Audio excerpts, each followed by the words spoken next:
Why aren't you listening to me? Doesn't anybody ever listen to me? Listen to me? Listen to me? Listen to me?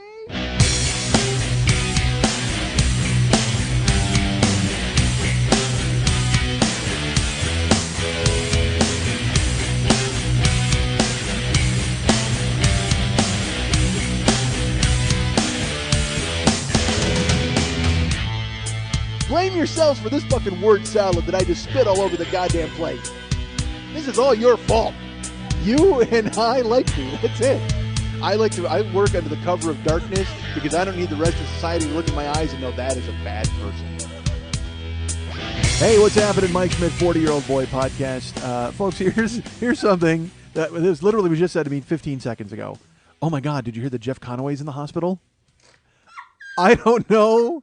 I don't know anyone who cares. I don't know anyone who's surprised. Literally, Lily Von Stoop is the only person who cares and is surprised that Jeff Conaway is in the hospital. And then she said, I'm not kidding you, the two most superfluous words you could ever say in the history of language.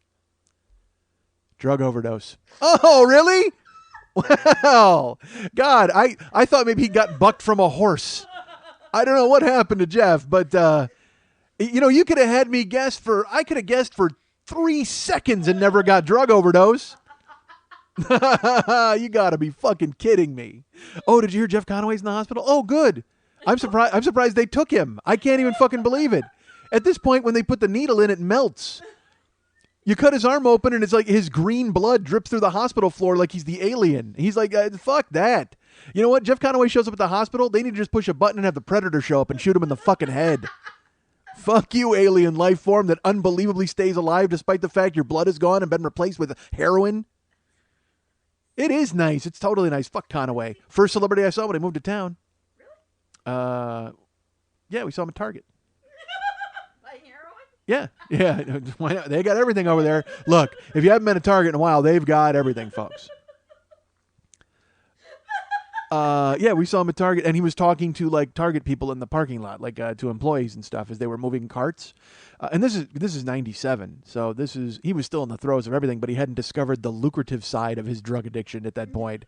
Then he was just a fucking, he was looking for guys to suck off so he could get a fucking bag. But they weren't willing to point TV cameras in his way and have Dr. Drew fake his way through a fucking diagnosis. You didn't know he's on what? I didn't know he was on Celebrity Rehab. He's been on Celebrity Rehab 100 times. I don't watch it. He's the Gary Busey of VH1. Literally, he's like Gary Busey he's on VH1 too. Don't get me wrong, but then he's graduated to network. So Gary Busey's a network level crazy. Jeff Conaway is straight up basic cable crazy, and now he's in the hospital for a drug overdose. What the fuck? And, when did he go in? I think it was yesterday. Yeah, he's not there anymore. I guarantee it because his fucking psychopathic girlfriend threw a raincoat on him and fucking got him out a window. No, he's not in a coma. Bullshit. It's all fake. It's some bullshit to get a TV show called Jeff Conaway's Asleep. I'm serious. He is not interested at all in getting better. That guy, he just keeps taking the spike, hoping that fucking they'll keep filming him. And they will. That's the whole point. As long as he takes the spike, he's relevant. That's why the guy's never going to fucking fix his life. As long as he keeps shooting up fucking Brown Tower heroin, they'll keep filming him and putting him on television. I wonder how he got Taxi. Maybe that's how he got Taxi. There was heroin in the 70s, right? I think so. I don't know. I was a kid. My mom was into drugs, but I don't think she was doing any heroin. She probably has, but not that I saw. If I'd have found a syringe, that would have freaked me out. It was bad enough I found her shake under the couch all the fucking time. And the only reason I know what that's called is because of my mom. Literally like shake and ragweed and whatever the fuck, skunkweed, and I don't know what you want to call it. You know what I mean? It's just, that's what my mom had. Tie stick. All right. I'm just going to call out a bunch of fucking dope. There you go. These are slang names for dope that my mom used when I was a child. Speaking of that, here's how great things are with me and my family. I will let you know about this. First of all, I got nothing this week. I had a week last week that I can't talk about, really. I mean, I don't want to because, you'll be bored and stupid. Although I did one thing. Well, I'll get to that later. Remind me. We talked about it before I got on. Oh, okay. You said, can't you? Because I told Lily, I go, I have nothing to talk about. She goes, what about that? And I go, well, I guess I could squeeze something out of that, I suppose. And yes, you'll all mock me. Yeah, Mike Schmidt, he never has anything to talk about 2-hour show. Yeah, I get it. Although Mex told me this week, he's like, don't do that anymore, dude. You can't be saying that you're not going to do a 2-hour show and then do a 2-hour show because it's going to become a gimmick. And I'm like, you're right. And yet, here I am talking about it now. What the fuck? But that's what happens when you got nothing. You just talk until you fucking find something. All right. was I going to say? I had something, right? Oh, here's a funny story. I called my mom and I'm talking to her, and my stepdad Dan had just gotten back into town. I'm like, oh, he was traveling. I didn't realize. She goes, yeah, he was in San Diego for 3 weeks. Oh, Oh my god. yeah, his brother lives down there, so he goes down and he stays with him. I said, oh, I didn't get a call. My stepdad was in San Diego. So for 3 weeks, that's the thing. Like, I can understand if he's there for a weekend or whatever. He's blazing in to see his brother and all that kind of stuff. But he was there almost a month and decided not to contact me in any way, which probably speaks volumes. Or I could be looking far. I'm actually looking way too much into it because I got to be honest. My stepdad is my stepdad, and he's got his family and doesn't care about me at all. No, I'm kidding. No, I'm the same way. I called my brother. I miss my brother's birthday. You know what I mean? Which I never used to do. But fuck, I got 4 brothers. I talked to one of them. You know what I mean? So who am I to bitch about family not contacting me? Although my mom asked me to be her Facebook friend. My mom asked me to be her Facebook friend, and on her wall I wrote, "When did this happen? My world is getting smaller." And this is like a month ago. And then I get an email, a Facebook email from my mom, and my mom goes, "What happened?" And then she's like, not that I'm too late answering or anything. And I'm like, Ma, I'm my mom's son. She writes me a month later on Facebook. It's like when people will Twitter me and I try to answer them back, But the thing is, I usually do it once a week. Like I'm not kidding, because people will write. You know why? Here's why. Because people will write me on Twitter, and that's awesome, and they'll write awesome, neat things, and they're fun, and I appreciate people staying in contact with me. And then usually Wednesday night, I'll sit down and I'll do all the emails. I'll update the Facebook page and everything after I do the show. And then I'll contact all those Twitter people and I'll respond to all the stuff that they wrote me in the past week. Because I can't get used to using my phone. I suck. Because normally if I have my phone and I see it, I could do it from my phone and Twitter people and answer them that way. But my thumbs, my fucking fat thumbs, I hate it. Like I actually Twittered a joke about it this week where I said my fat thumbs ruin my jorks. You know what I mean? Because they do. It's like it's so terrible. I can't respond to anybody, and I hate doing it with my. Because there's nothing worse than having a typo on Twitter. I want to stab myself in the fucking eye with my phone, and that's blunt. That's not even gonna. That's not going to do any real damage to me. It's just going to hurt, but it's not going to fucking dig my eye out of my head like it should. Although I guess it could. I could use the corner of the iPhone and dig my eye out of my head. Let's try it. You got your iPhone? Let me borrow it. By the way, I will tell you this. You can have a little passcode on your phone and you put in the thing. Whenever I see anybody with their iPhone, I can pick up their passcode like that, like super quick. Because you can't look. Nobody's thumbs as fast as my eye. So I can watch anybody. So I guess what I'm saying is hide your phones. If you're around me and you go to dial in your passcode, not that I'm going to steal all your information. Who the fuck cares? I don't want to know what you've got in your phone. But literally, I was with. I'm serious. Anybody who's like dialing their thing, it's like bing, bing, bing, bing. I say, oh, I see right there. Except yours. You won't ever let me see your phone. All right. So no one cares, right? That's happening. Technology is our enemy. Although it's bringing you the show. So I guess it's not really our enemy. Although maybe it is your enemy. What technology is your enemy is it brings you this show. It's not my enemy because it allows me to record this show. And stay there in your homes. And in your cars as you plug in your iPod vagina and listen to me while you drive. All right. So, again, nothing, folks. I literally have nothing. Talking in circles. Yes, I know I'll get there. I can't do that yet. Just get there. No. It's a 6-hour show. What do you... So you're... Tell them it's... Oh, is this producer duties that you're doing? Is this what you're trying to do? You're trying to schlep me in a certain direction and... Are you shitting on creativity? Is that what you're doing? Are you tearing it asunder?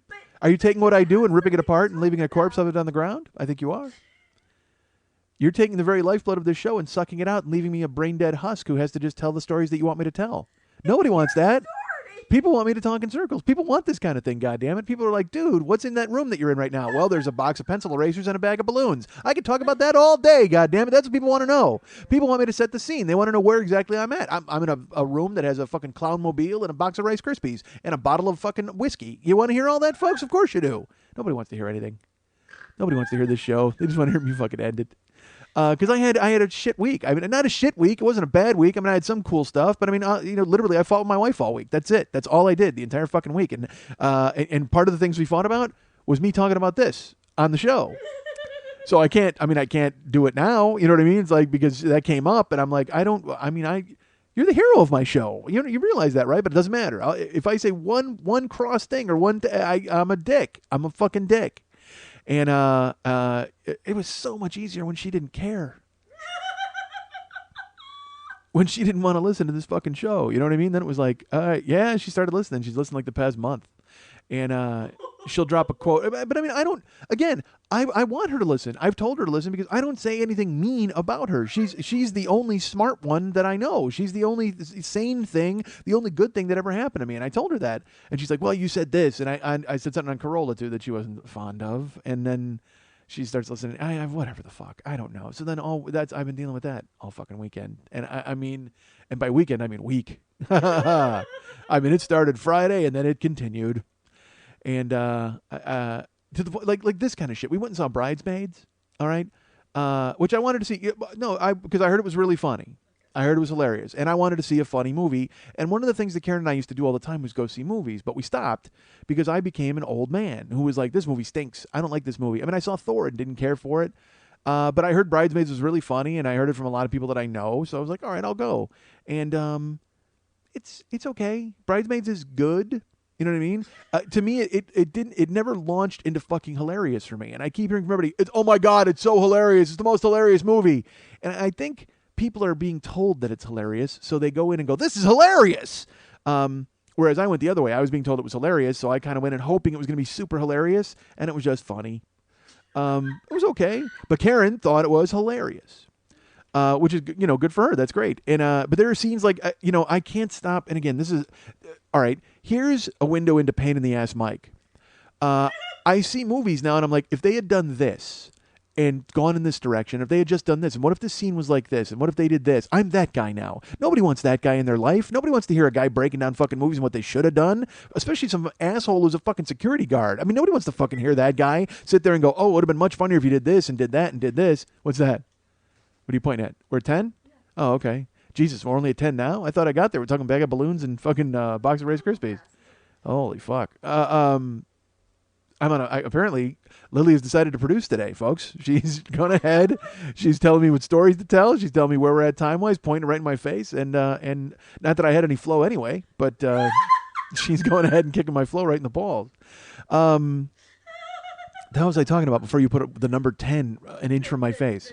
Everybody loved the movie, especially the janitor or something. People, I mean, I was told, like I said, nobody likes me. Nobody likes me dissecting movies and being that guy who's like, oh, they should have done this and should have done that. Because that guy's a pain in the ass. I mean, I don't want to be that guy. I want to see movies and enjoy them like I used to. You know what I mean? But I'm old. I just find myself being old, and I you know what? I'm old, and I hate my life, and so I would much rather see, some movie where a junkie freezes in a snowdrift. You know what I mean? And I'm like, yeah, all right, that's how I feel inside. I can get along with that. I mean, I can't find any joy in movies because I have no joy in me. I mean, there's no point. I'm a fucking shell. All right, so, hi, welcome to the comedy show. It's just weird. I've crossed this weird threshold where I'm fucking empty. And all right, anyway, so I see Bridesmaids because I know that's going to fill me up with a warm feeling and make me feel better about life. And it's okay. Like I said, it was kind of funny. But there are scenes like there's this scene, folks. No, I'm teasing. What would I do if I did that? Here, do it. What if they wrote this and did this? What if the guy who was a director and created Freaks and Geeks and Judd Apatow did what I said from my security stronghold? Stupid fucking idiot. All right. But anyway, there's in the movie, John Hamm is in the movie, and he's a cock in the movie. That's the whole deal. He's a fuck buddy of Kristen Wiig's, and he's just that. Like, she wants there to be more or whatever possibly, but he's the worst of the worst. Like, he looks at her at one point and they're in bed, and he says to her, he goes, "Hey, you know what? I really want you to leave right now, but I don't know how to tell you without being a dick." Like, he's that kind of, and then she leaves. Like, she makes her leave. There's no give to his character whatsoever. He's just a straight up jagoff. So, and it made me laugh. I liked that character. I thought he was funny. You know what I mean? So then we're in the car and we're talking. We're doing lines from the movie and going, "Oh, that was funny. What if they did this?" And just kind of dissecting it. And I did a line from John. I did that line, which is that John Hamm said, "Oh, I really want you to leave right now, but I don't want to tell you because I don't know how to do it without sounding like a dick." And Karen goes, yeah, you remember when you did that to me?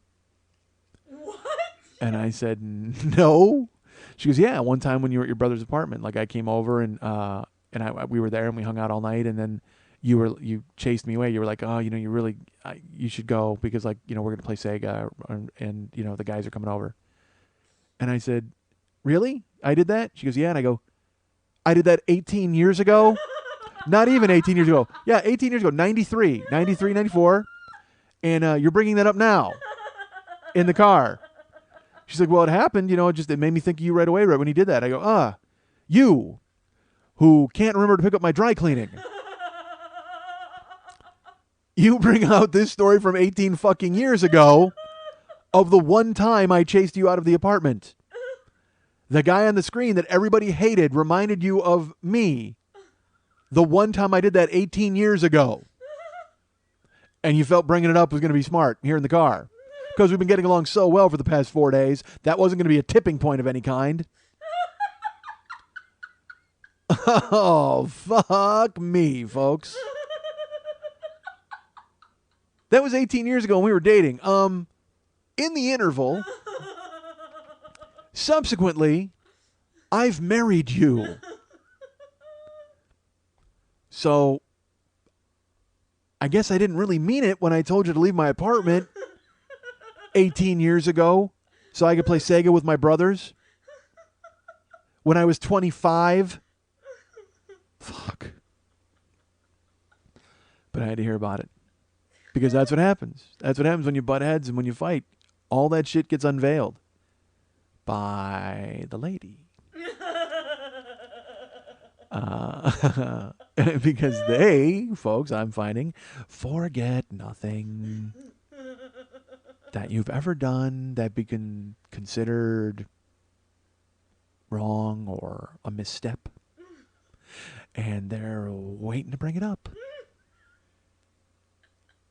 And see how you process it.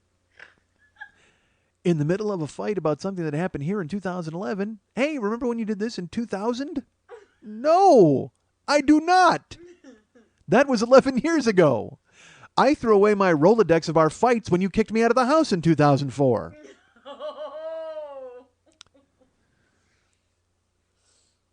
It's been a great few days. Yeah, that's how you got to do it. That's what I have to do to keep up. I have to go ahead and fucking keep a list. And again, I don't do this to disparage. All right? I understand it. Everybody's got their own thing going on, but it's like we just butted heads the whole past week, and I had to hear every past event. It was like living in the worst episode of Quantum Leap ever. I just kept waiting for Dean Stockwell to come up and go, hey, remember when you didn't watch your cereal bowl? Fuck, no! Can we go watch Kennedy get assassinated? Jesus, fuck. No, I don't remember when I did that in 2002. No, I don't remember when I didn't check the mail. Sorry. And I'm exaggerating, of course, folks, for effect. But it sure feels like that eventually. It feels like, it's a butterfly effect. You know what I mean? It's like I didn't do something in 1993, and in 2011, it all came back home to fucking roost. And then Japan got a tsunami, all because of the butterfly and me. God damn it. But again, I can't talk about it. Motherfucker. I just... and you know what's funny is maybe even worse than all of what's transpired is the not being able to talk about it. Like, I mean, if you go through a ton of shit, it's worth it if you can get something out of it. And I can usually, squeeze a show out of nonsense. But not this time. So now, I have to fucking pagan dance around it like goddamn Michael Flatley. That's what I gotta do. I got a Lord of the Relationship dance around this fucking nonsense.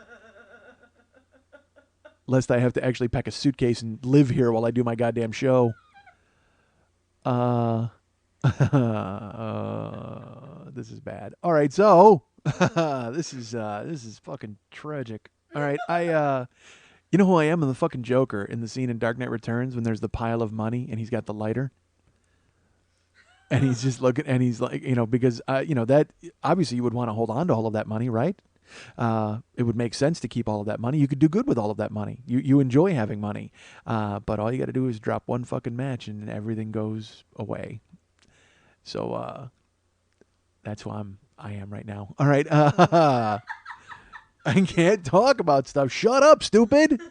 Let's talk about something else. Oh, you know what? Let's go. Here's a lighthearted diversion. My wife discovered one of my things that I do is from a cartoon that I watched when I was a kid. Like all right, here, enjoy this image. Maybe this will cleanse your palate. I'm a fan of sometimes in my house I'll do a march, like I'll march around my house and I'll make like a noise, like or it's like this, and I'll march around naked around my house. Sometimes I'll march out of the bedroom just like with a hat on or with just shoes on and naked to make my wife laugh. And I've done that forever. Okay. So unbelievably, out of the blue, she emailed me a clip that she found on YouTube that was the origin of me doing that. Like I never told her what it was. I never told her what it was from. And honestly, for 18 years, I've passed it off as my own deal. But no, it's she found a clip of Felix the Cat from like 1958. When he's walking around with his bag of tricks, because like I love Felix the Cat. I always thought he was hysterical. And when I was a little kid, I would watch him and I was transfixed because he had the bag that was magic and he could do whatever. But also he made noise, like these weird, indiscriminate noises. And there's in this particular, unbelievably, she found this one clip and sent it to me. And it opens up with him walking and he's going, just for no reason, humming just that weird. And I'm like, that's where it came from. That's why I do it. But I don't even think she knew that she was just sending it to me because she liked Felix the Cat and because I like cats and whatever. But then I wrote her, I go, that's why I do that stupid march thing with the noise. And then she said, get out of my house. No, she didn't. That part didn't happen until later. So that got me out of talking about stuff for a minute. That threw up a necessary smoke screen so I could run behind a bush. I work in Graveyardville, folks, which I am not a fan of, as all of you know. I go to work. It was last week. All right, I'll tell you this. Last week during the show, I started to tell this story, and then I got sidetracked by Adele and homeless people, I think. And then I kept saying, there's something I forgot to say. Well, this is it. We always talk about tying up loose ends. I'm tying up a loose end a week later, folks. Woohoo! Yo. I'm at work, and I'm in the security desk. And when I come in to work, the door is locked, and I have to unlock it with a key. I don't know how you unlock your doors, folks. But right outside, there's a table, and people will put things on this table that are free. Like I told you, that woman gave me cleats. Like she'll just come downstairs and put things on that table that are free for people, like magazines, or sometimes there's wine glasses. Sometimes people don't want stuff, and then they'll just put them. It's like a little junk table that people can come and browse and take whatever they want. And I should say, it only happens rarely. Like it's like once a month, twice a month. It's not like this, your house where I walk in, there's a banana and a bottle of baby oil. I'm like, wow, I wonder what the fuck that's there for. And I wonder why you left it down there. Nice. Aha. So I've come in before and there was a watch there once. And, keys, people put a set of keys there because it's like a lost and found almost. And what it is they want when Security Joe comes in Graveyardville, they want him to open the door and then put that stuff in the office and hold it for whomever. So I came into work and there was a black square. Like I didn't even really look at it. Because honestly, I don't even bring the stuff in the office. If people come downstairs and they go, hey, this is mine, go ahead and take it. That's fine. But it was like a rectangle. And I thought it was just a panel. It looked like a panel that it might have fallen out of the ceiling, or I didn't know what the fuck it was. So I went in the office, sitting there. And I can see it through the window. It's there periodically. So like 3 hours later, this couple comes in. And let me tell you about this couple. I hate this couple. I don't mind the woman. She's okay, but the guy's kind of a fucking dick. And I've tried to say hello to them, and they kind of give me that weird he's a security guy, we don't need to talk to him, that kind of fucking vibe. So I learned quick. I said hi once and in a friendly way, and got shivved and went fuck that, you know what I mean. So now I just look up and go hey, and just fucking ignore them. So they came walking in. I think I may have actually talked about this guy before too, because he's come in drunk on occasion and whatever. So that's a weird number. You're really gonna update that much now? Can you hear that, folks? You can hear her Sharpie as it churns out how many minutes we have left. By the way, when I start a story I'll show I've been floundering, by all means, kill all the momentum you possibly can. Jesus fuck. So this couple comes in, and I hate them. So I just look up, I'm like, hey. He goes, hey, did you see this? And I said, see what? And he holds it up, and he goes, this. It's a black rectangle. And I go, yeah, I don't know. I didn't even grab it. And he goes, oh, it's an iPad. And I went, what? And he opens it up. It's a case. The black rectangle is a case, and inside of it, there's an iPad. And he goes, yeah, we found it. It was in the lobby, and we figured it was lost and found, so we put it right here. So you probably want to put it in the office before someone steals it. And I went, oh, Jesus. I go, I didn't even notice that. And he goes, you don't know what an iPad looks like? But it was all I could do to not go, hey, fuck you, dude. Seriously, I'm sitting here with a MacBook open and a goddamn iPhone. Yeah, I know what a fucking iPad looks like, all right? I've been in a goddamn Apple store. I'm not just some stupid fucking security guard sitting at a desk who doesn't realize what the fuck, what's this? I'm not a caveman. Oh, fancy. I'm going to fucking light up because it's shiny and I'm supposed to know what the fuck it is. I know how to use technology. I know what the fuck I'm doing, all right? But then I realized that was probably me projecting my own insecurities on this guy. He was just being a nice guy who turned in a fucking iPad. That's pretty selfless of him, right? Why the fuck am I going to go off on this guy? Why am I mad? You know why? Because I hate myself and what I do. All right, so I go, yeah, I know what an iPad looks like. I've just never used one. He goes, well, here. And he hands it to me. And I start fucking around with it. He's like, all right, well, good night. He bails. And I look, and I don't know. All right, look, if I found an iPad, folks, first of all, I would shift my eyes back and forth from left to right and make sure nobody was around. Then I would jam it into my coat, spy style, and head home immediately. And then I would, punch some buttons and find out who the fuck owned it. Because that's all you got to do is literally, these things are so easy now. You punch 4 buttons, you find out whose email address is in there. So I did that. Went home, did a little homework. I checked the settings. It was. I will tell you, it was cleaned out. There was no paperwork in it. There were no music files. Nothing really that could be a clue, except I found some guy's email address, Googled it, found him on Twitter immediately. And then there was also an app on there and another name because there was an app, but then when I looked into the gears, I found out that the app not only was installed, but it belonged the iPad belonged to people who worked for the app because there was a source code, whatever. There was not a source code. Hold on a second. I'm not fucking Idaho Kirk. I don't know how to fucking sort this shit out. I'm saying it had I should have written it down because I would find, you know what? Maybe that guy was right. I am a stupid asshole. Doesn't know what the fucking iPad looks like. Bottom line is there were identifying marks inside. Okay. Do we get it? We all get it? I can't convey a thought because I'm a goddamn caveman. So, I send emails off to the guy whose email was in there, and then I Google the name of another person whose name was in the gears, and I find out this person works for the app that's installed, and it's based in New York. So I have to go to their website, and I find out that he's like he's a writer. This guy's a writer, and he's a sports writer for this particular app. So I send their security desk or their their general questions, whatever the fuck. I go, hey, look, I'm a security guy. I found an iPad, blah blah blah. And I also send one to the guy who has the email that's inside there because I Google him, I find him. I can't send him a note on Twitter because he can't answer me. I'm not going to Twitter out to the universe, hey, whatever the fuck. So I send him a note. He never answers me. And also the website doesn't answer me. A day goes by. And I go, all right, well, I'll just write him again tomorrow morning. I write him again. Nobody answers me. Now, what the fuck? All right, what's an iPad? $800? Nobody gives a fuck that I found this iPad. And I not only that, I could now turn it into a bomb if I wanted to. Although maybe they realize that by looking at the source code, I'm not going to have any idea what the fuck to do with it. I thought it was a black rectangle. Maybe that's why they're not in such a hurry to go ahead and get a hold of me because they're like, this guy doesn't know what he has. He thinks it's a black rectangle. We're safe. So the third day goes by, and finally the person whose email I found writes me. He's like, wow, this is awesome. Thank you for finding it. Hold on. I'm yawning. As I'm sure, and believe me, I'm the last of all of us to do it because I'm sure you guys started yawning when this fucking story started and have not stopped since. In fact, I'm willing to bet I only yawned there because I can sense the yawns that are coming out of you as you listen to me run down the horrible iPad story, and all of you are thinking to yourselves, my God, I'm so happy he didn't tell this one last week. Now I know why he got distracted and went in a completely different direction because there is nothing to this fucking iPad story. Punch somebody. Do something, idiot.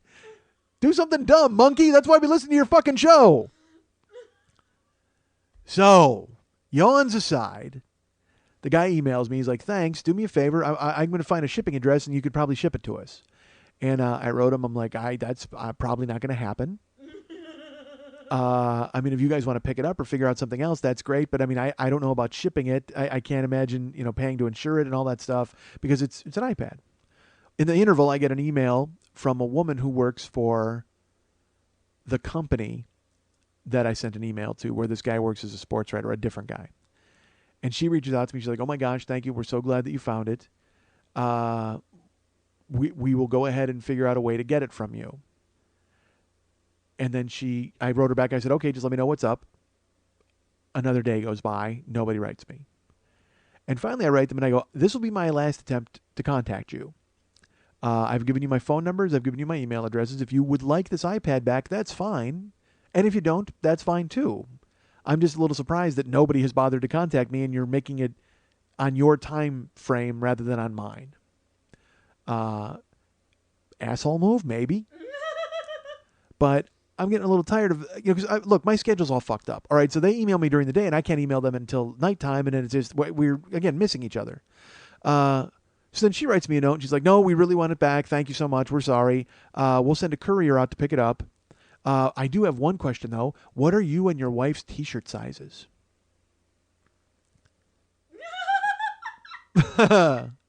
So I don't know if they're going to send plainclothes policemen to throw me in a van and get the iPad back from me, or if my reward for turning in an $800 piece of technology will be a T-shirt that supports their app. So I write her, and I'm not a cock about it, because whatever reward I get, I'm giving to the guy from the building who turned in the iPad, because I didn't find it. So whatever I get, I'm absolutely giving to that dude. So I wrote her and I go, I just guessed extra large. I get 2 extra larges. You know what I mean? Because I mean, if his wife can sleep in it, and so can he, because he's a tiny little man. So she's like, "Great, we'll send a courier tomorrow night at 8:00.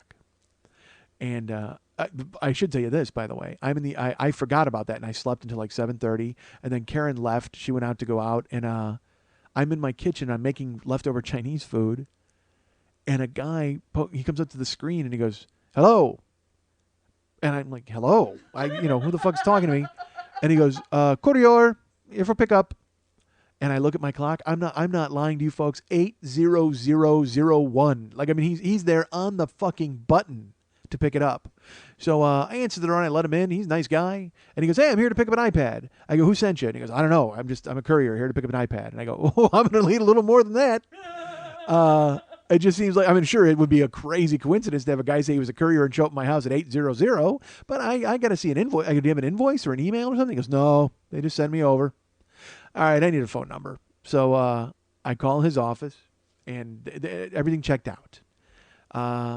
And he was a nice guy, and I said, "Do you happen to have any T-shirts for me?" And he's like, "No, what do you mean?" And then I told him the story. I go, "Yeah, they promised me T-shirts for turning this in." He's like, "Oh," he goes, "You should just keep this." And I'm like, "Yeah, I guess I should."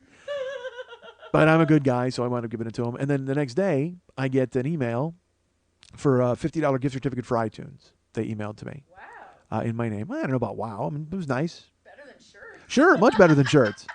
But I get it, and it's in my name, so I don't know how to get it to the guy at the building, because he should have it. It's his. So I go to work that night, and he walks in. It was like 12:30. And I go, "Hey, I don't even know his fucking name. I've seen this guy over a year, hi and bye every single night. He's never introduced himself. I don't know a fucking thing about him, except he's honest, because he turned in a fucking iPad." And he walks in, and I got my tweakedaudio.com/40 earbuds jammed into my ears, because I that's what I do. I try to tune out my horrible life and listen to some Nirvana on fucking 10. I have fucked my ears up. I mean, my ears, I thank God for tweakedaudio.com/40 earbuds having crystal clarity, because they get through the tinnitus ring that's in both of my goddamn ears at this point. And I'm only doing more damage by turning up the music so I can hear it. I understand that, but that's fine. I mean, what do I care? I'll be deaf someday, and then I don't have to get fucking harangued. All right. So the guy walks in, and I go, "Hey," probably much too loudly, because I have my tweakedaudio.com/40 earbuds in. By the way, folks, if you want tweakedaudio.com/40 earbuds, you can go there. Go to tweakedaudio.com/40 and pick up these earbuds, and then you too can bother a drunk. Because he was loaded. He walked in, and I go, "Hey," and I yelled loudly, and he stopped in his tracks. And I approached him, and I go, "Hey, remember the iPad you turned in a couple weeks ago?" And he's like, "Yeah." I said, "They gave me a $50 reward for it, but it's in an iTunes certificate, so I have to email it to you. I need your email address." He goes, "Oh." well, don't you want to just keep it? I go, no, I didn't find the iPad. You did. I said, just, give me your email address and I'll get it to you. And he goes, well, just let me know if you need my email address and then, yeah, you can send it over. I said, I'm telling you now, I need your email address. And then you can go ahead. I said, it's in my name. I don't even know if you can open it, but what I'd like is your email address to send it to you. And if you can't do it, I'll figure it out. Maybe if I have to give you $50 and just keep the music myself, whatever, that's fine. I said, but I just, you need to give me your email address. He's like, all right, well, just go ahead and send it to me and then, and we'll figure it out from there. And he goes to walk upstairs. And I said, hey, and he turns around and I go, I need your email address. He goes, okay, well, when you need my email address, just let me know. And he goes upstairs. This is like a week ago. I've seen the guy 3 times since. He hasn't mentioned a fucking word about it. Hasn't said anything at all. I don't know if he was so drunk he just didn't know that we talked, or he just doesn't care, or maybe he's just thinking, I don't want to give that guy my email address, which I can't blame him, quite frankly, because he knows I'd immediately spill it here on the show, because that's what I do. Whenever everybody gives me an email address, I come and do the show, and actually, he doesn't even know I have a show. He just thinks I'm some fucking lunkhead who sits at a goddamn desk. Or he doesn't. I don't know. Again, that's me projecting. But the bottom line is I get $50 in my email that I don't know what the fuck to do with. Because I want to just cash it in and go, well, fuck it, I'll take $50 for the music because you know what? There's a lot of Doors songs I don't have and some Stevie Nicks that I got to get. But at the same time, I know that the second I go ahead and redeem that certificate, he's going to come downstairs with his fucking email address and go, yeah, let's go ahead, let's figure this out, because that's how it works. That's just how it fucking works. So part of me has a scheme where I'm just going to take a song a day and for 50 days. Because that gives him, 2 months to come down and tell me not to. And at whatever point he stops me, I'll just go, well, you know what? I actually will give you some cash and then give you some of the music back. Like I run a store in the Old West. Why the fuck would I do that? Just don't cash it in, right? That's what I have to do. I just have to not cash it in. But I mean, I think we all know me, folks. How hard is it for me to have $50 for iTunes and not use it? To the point where I actually bought something without, I actually got something but didn't use that certificate. I'm like, oh, fuck, I want to use that. Just fucking, no, you can't do it. You can't. Because once you cash, it's not like I can get, actually, you know what? Now that I think about it, I can't get a song a day. Because once you redeem it, you get a $50 credit in the fucking iTunes store. So once I do it, it's gone. So I keep looking at you like you're going to save me and find an ending to this story, and you're not. Because I have no ending for it. There's none. Yeah, I can send it to you. Well, I could do that. I could send it to you, and then you could tell me if you were able to cash it and redeem it. But then I can't get it to him then. Screw him. Yeah, fuck that guy who turned in an iPad. Honestly. Okay. No, I got a perfect idea. You know what I'm going to do? I'm going to get that music. I'm going to download it. I'm going to enjoy that music. And he's going to come up to me and go, hey, didn't we have a discussion about the $50 or whatever? And I'm going to go, oh, no, I don't recall that, but check out these shirts. You're listening to The 40-Year-Old Boy, and coming up later, that show that's a lot like The 40-Year-Old Boy, but much more popular. Mama loves her baby,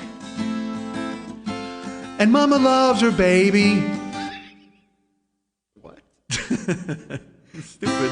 she really likes her baby. Has she told you about her baby?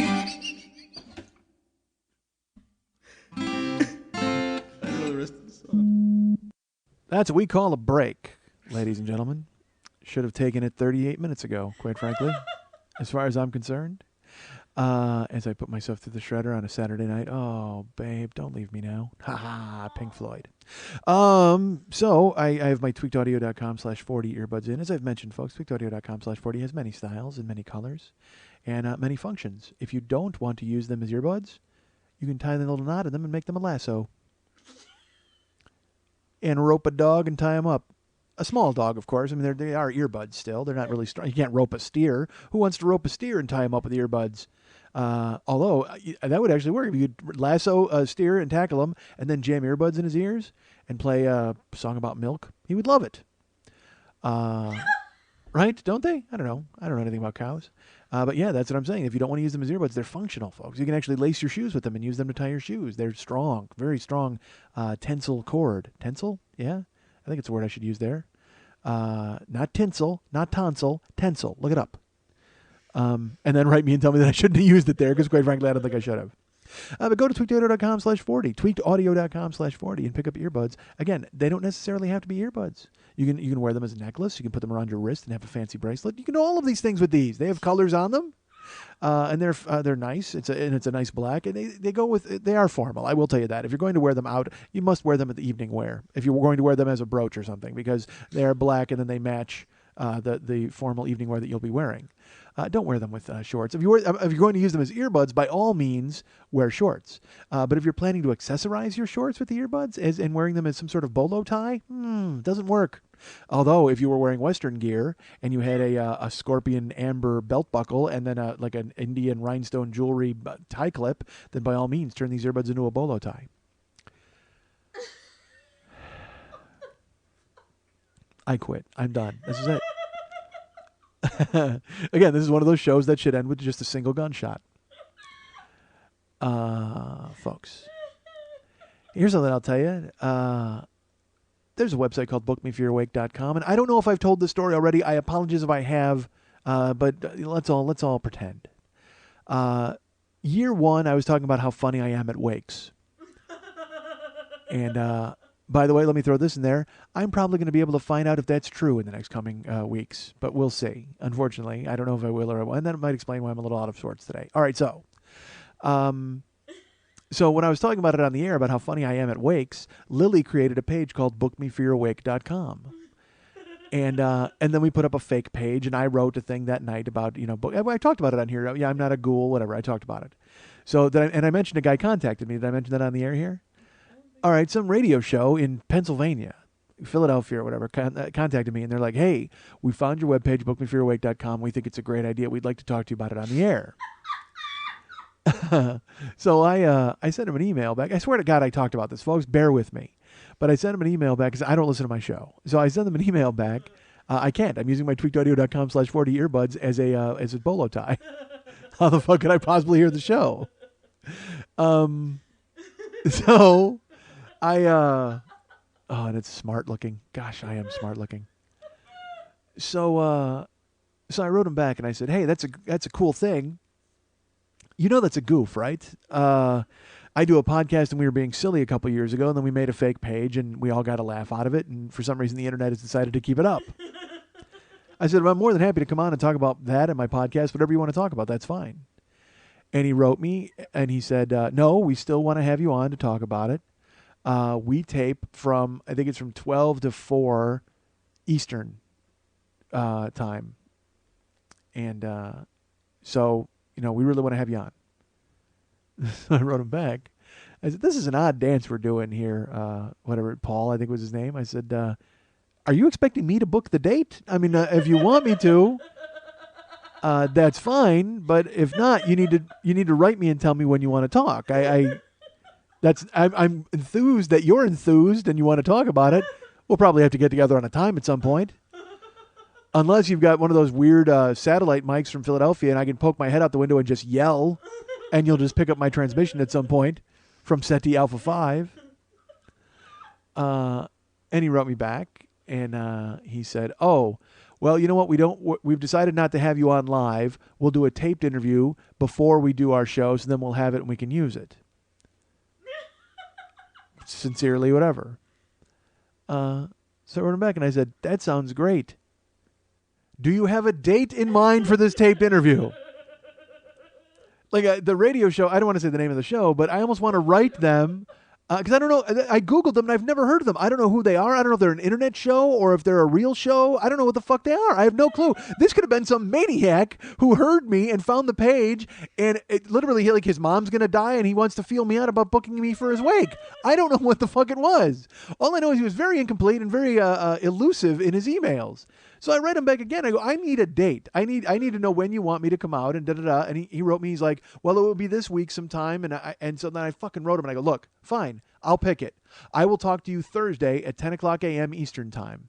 Because the thing is, that's 7 o'clock a.m. my time. I stay up all night anyway, so I'll be up. Because I conveyed to him that my schedule was kind of screwed up and whatever. And then he wrote me and he goes, no, that's not going to work for us. We've decided now to have you on during the show itself.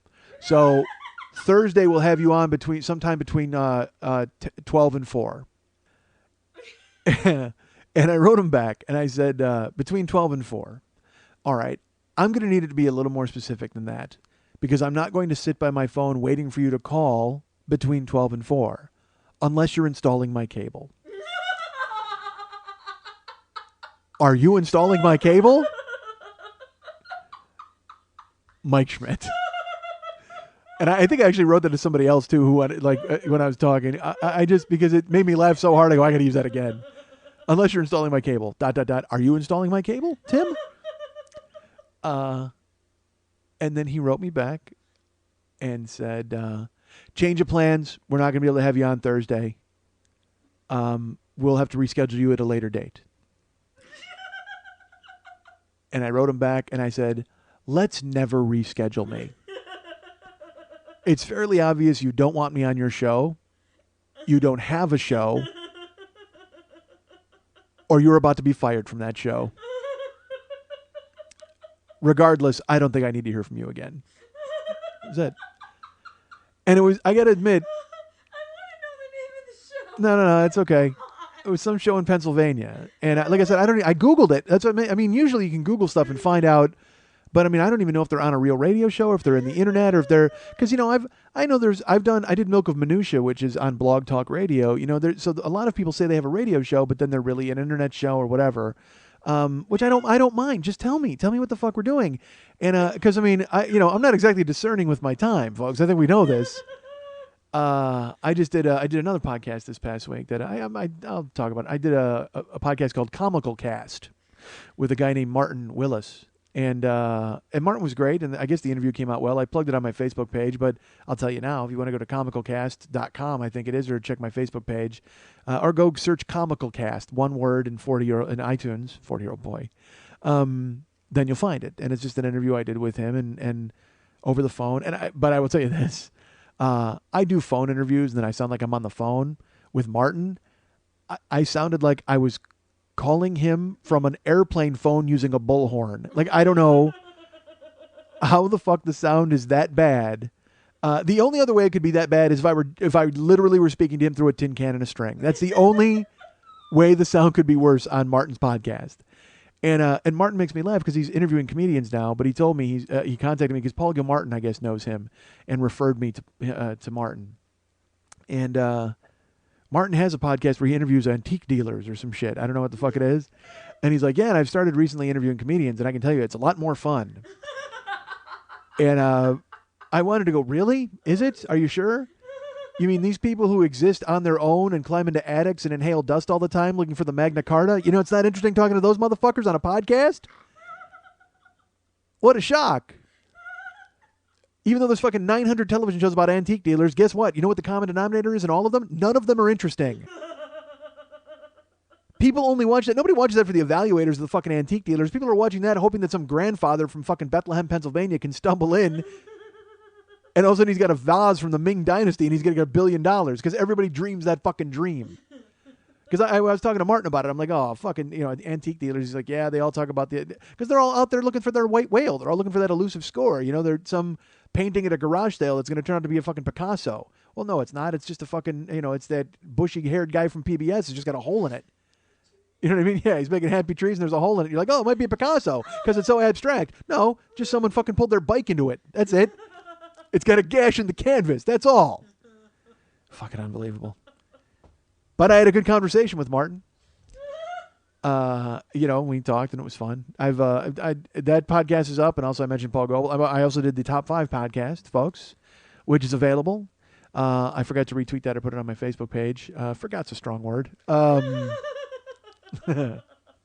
I did the Top 5 podcast, and go ahead and listen to that, folks, because they were nice enough to have me on, and I was not nice enough to do what they wanted. So go listen to it.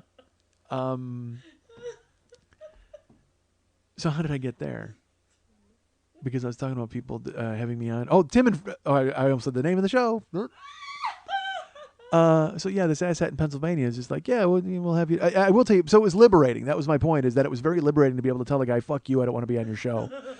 After exchanging 6, I sent 3 emails, he sent me 3 back, just constantly changing and moving the game and fucking upsetting the chessboard and any other analogy I can think of for fucking things up. And But it was to write that letter and just say, yeah, you know what, fuck you. I don't ever contact me again. I actually felt great. It was awesome.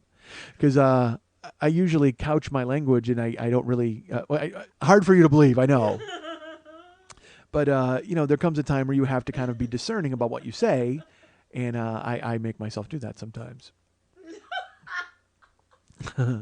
That would be the show, and that would explain why I feel like I'm just on the fucking end of a chain. Like literally, I feel like I'm on the end of a choke chain in a yard, barking at people, and I can't find the right barks. Terrible. All right, so I did the Risk show. I'll tell you that. Did the Risk Live podcast. I don't know if it's the podcast. People are asking me when it's going to air. I have no idea if it's going to air. They might deem it unacceptable. They might think it wasn't funny, or I have no idea. I haven't talked to Kevin since I did it. I will tell you the process, which was interesting, and we all know me. I'm weird. Kevin contacted me, and he said that I had to, he wanted me to do the show, which was very nice. He asked me to do a previous show, and I couldn't do it. So then he's like, hey, are you in town? And he gives me the topics of certain weeks. And the topic this particular show was perverse. And he's like, do you have any story to fit that? And I'm like, I think so. So I figured I could make it work. And so then I got an email from Kevin, and he's like, hey, let's figure out a time we can talk on the phone and you can run the story. Which I think we all know me, folks, and I'm kind of an arrogant jackass. And I was like, why do I have to run the story? That doesn't make any sense. Well, you have to run the story because it's his fucking show, stupid. Shut up and run the story. But I get my hackles up like, who the fuck, is someone going to tell me how to tell a story? I don't fucking know, it's unbelievable. Stupid, shut up. Run the story because that's the procedure. I've never done it before. Everybody has to run the fucking story because in the email he wrote everybody, whether they've had Comedy Central specials or whether they're normal people like me, everybody runs the story for Kevin. That's how it works. And why don't I want to do it? What is wrong with me? Because again, I just get you know what it is? Because I have a fucking inferiority complex about everybody and everything. Risk is a great podcast. I've listened to it. It's got great stories on it. And so I get in my head, I'm like, man, I wonder if I can even fit in there. I wonder if I can do a story that would fit for them. And then it turns out I went to their live show and I'm like, yeah, I could do this. It's like when I went to the Moth. I'm like, fuck, the Moth, intimidating. I don't know if I can fucking handle this. I go to see the Moth live and I'm like, this is fucking horrible. I can do this. Because that's my bar. If something's horrible, I can do that. Fuck, if it was great, I'd be like, shit, I don't know if I can fit in here. But horrible? Bah, I can wade right into this motherfucker. That's it. I'll walk out of here fucking sucking just as bad as everybody else did. So Kevin wants to talk on the phone and have it back and forth. And I said, all right. So I gave him the time. And I get him on the phone, and he's in a Starbucks when I talked to him. He's in New York in a Starbucks talking to me. And so I run the story, and I didn't run thank God, I will say this, thank God Kevin didn't make me tell the story. He just wanted to hear the beats, basically, of the story. And the story I decided to tell live, folks, I will tell you. It was from year 2, but it was also in the clip show of year 3. It was the story when I, on my birthday, decided to call a phone sex line and wound up talking to the son of the woman that I had a crush on because I drunk dialed and wackiness ensued. So that was the story I decided to tell. Now, I will tell you this also. When I do this show, the stories that I tell you are generally first run. I don't have any planning. I don't work these stories out. I don't really sit down and figure out the beats. And it causes problems, as case in point today, as I've taken off my earbuds fucking 12 times and said, fuck, hold on, because I don't know where I'm going. But if I get into the groove of a story, I can go ahead and tell the story, and I lived it, so I kind of know it. But at the same time, you still have to make it funny. You can't just tell a story and hope it's going to be funny or interesting. You have to make it so. Case in point, the story about the missing iPad. You have no idea. What did we take 4 minutes out of that? Yeah, I finally stopped and went, this is going fucking nowhere. Stop it. Stop recording. And Lily's like, are you sure? She's very nice and she's trying to help. But I know, the one thing I've always had, and I told a story about it in year 1, there was a show called, Oh My God, He Totally Knows. Because I know when I'm fucking just trailing nonsense out of my mind and not being funny or interesting at all. Like right now, this second. Trust me, I know it's happening. But I'm trying to give you a peek into the window and the process, and you don't fucking care. Nobody cares about the process. Nobody cares about a guy. But it's like, oftentimes people will write me and go, dude, how can you fucking just sit there for 2 hours and talk? Well, some weeks it's perfect because it flows for 2 hours and I don't even fucking think about it. But then there's this week where I take off my headphones a million times and go, this is I gotta stop, right? I gotta go ahead and recap. I gotta go and cut this out. And Lily's just like, thank God. She just goes, okay. She's very nice. You know what I mean? And she'll give me a pep talk periodically, but she knows better because she knows I'm just going to shit on it. You know what I mean? She'll tell me, you're in your head and it's funny and you're wrong. And then I'll just go, yeah, you're wrong. And then I'll shake my fist and cry. So yeah, the iPad story was, believe me, there was 4 minutes of exposition of me telling you. So I emailed this guy and then he emailed me back and I emailed this guy and he emailed me back. And then there was another email and oh my God, shut the fuck up. You know what would be more interesting than that? If I filmed myself actually sending emails, that would have been perfect. If there would have just been a way I could have come up and said, you know what, Lily, film this. And then I sent an email up. And then actually, you know what would be infinitely more interesting than that? Because it was the long fucking story of me. I sent an email and he sent me one back. Kind of like the story about that radio show in fucking Pennsylvania as we're emailing back and forth. There's a lot of fucking keyboard work in this goddamn show. Literally, this show shouldn't even be me talking. It should just be a microphone up on the keyboard, just you just hear the fucking keys rattling because this entire show is about emailing back and forth. Case in point, Kevin emailing me about Risk. Me emailing about a fucking iPad. That guy emailing me about doing that motherfucking show. Holy God. The good news is I got the artwork squared away. It's just me dressed as fucking Zippy McZip Code. Just fucking nodding and tipping the artwork. God damn it. Horrible. What the fuck? My life is crumbling. All right. Jesus Christ. All right. So, and because that's all I did last week was fight with my wife and send emails. That's all I did. I answered like fucking 95 emails on Facebook. Oh my! And I dug out and I was like, all right. And then everybody answered me. Fuck. Avalanche of responses. All right. So, where was I going? What was I talking about? So Kevin's on the phone. He's at a Starbucks in fucking New York, and we talk. And thank God again, he just has me give him the beats of the goddamn story, which is good because again, as I was alluding to before I fucking spiraled off. When I tell these stories on here, that's the first time I tell them, and I have a weird thing now, and it's been going on for the past year where I don't want to retell stories. It's the dumbest fucking thing in the world, and I am cutting my own balls off by doing that because what I should be doing is telling the stories every goddamn week in every venue that I possibly can to get them good and get them honed and be able to book them as a stage show. Because I fucking settle. I got the one man that I'm working on, and it's work. I've only done it like 4 times, but even that I want to tinker with and change. But then part of me is like, well, why? Those stories back and forth now. You're able to put that performance together, and why fuck with it and add new stuff? Because I'm supposed to. You're supposed to grow as a performer, and that's what you're supposed to fucking do. Like, part of me was like, well, why don't you just put together like an alternate show and then book yourself into cities and do 2 nights, one night the actual one man and one night of you telling actual stories from the show. That'd be fucking fantastic. Yeah, except for the fact that nobody's going to come to any of those motherfucking shows because I can't sell ticket fucking one. Austin, let me just drop this in your lap right now. Austin, Texas, I'm a fan. I enjoyed it when I played there. I did Cap City a few years ago. Loved it. Showed up with Jimmy Pardo. Booked a one-man show. I'm coming to town there June 3rd at the Cold Town Theater. I think I'm coming to town at the Cold Town Theater. I'll be honest with you. We need to sell some tickets. I'm going to sound desperate and weird doing this. I don't care. I mean, I have to fucking drop this in your lap. I'll give it a week. We'll give it one more week to see what we do with ticket sales. And if you're coming to the show, I have to ask you to purchase the tickets in advance and buy them so I can see this week where we're at. Because if this week doesn't really change anything, I may have to postpone the show and come back another time. And I don't say that as a weird blackmail guy. I'm not trying to shame anybody into coming to see me. If you don't want to fucking see me, don't come and see me. I don't care. No problem. We'll all shake hands and I'll walk away. And then you'll probably shoot me in the back because you're Austin and your Cowboys. But the bottom line, and I haven't even talked to Nick about this. I haven't talked to Cold Town. Whatever I got to pay to get out of it, I don't care. They've been very nice. This was a handshake done through email. Nick has offered to promote the show. He wanted me to do posters. Well, unfortunately, Mex has run into some stuff personally, and he hasn't been able to work on the posters. You know what I mean? So we had grandiose ideas. There were things we wanted to do, things we were really excited to do. But I'll be honest, as the weeks have gone by and the tickets haven't sold, in my head I was just kind of like, well, fuck, if I do posters and all these different things and different ideas that I have for Austin, and then I show up, there's going to be 9 people in the fucking room, that's going to be a drag. And again, I don't mean to shame anybody. If you can't come, you totally can't come. And I get that. That's fine. We tried it and it didn't work. But I can't come to town and lose $500. You know, I can't. I got to rent the venue. I got to fly. I got to get a hotel. I got to get a car. I got to do all that stuff.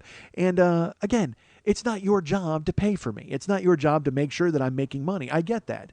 It's just that I can't come to town if that isn't going to be the case. I don't mind breaking even. You know what I mean? I was doing that anyway when I was trying to come to town and work out the one man for the Fringe when I thought that was going to happen. Then I didn't even give a fuck about breaking even. It was all about coming to town and performing the show in a long form and getting used to being on stage for that amount of time. But doing that in front of 10 people isn't going to fucking help anybody because I'll be doing it and then there'll be 10 people in the audience going, this is fucking terrible. We got to get the fuck out of here. And you realize you're trapped with me for fucking 2 hours.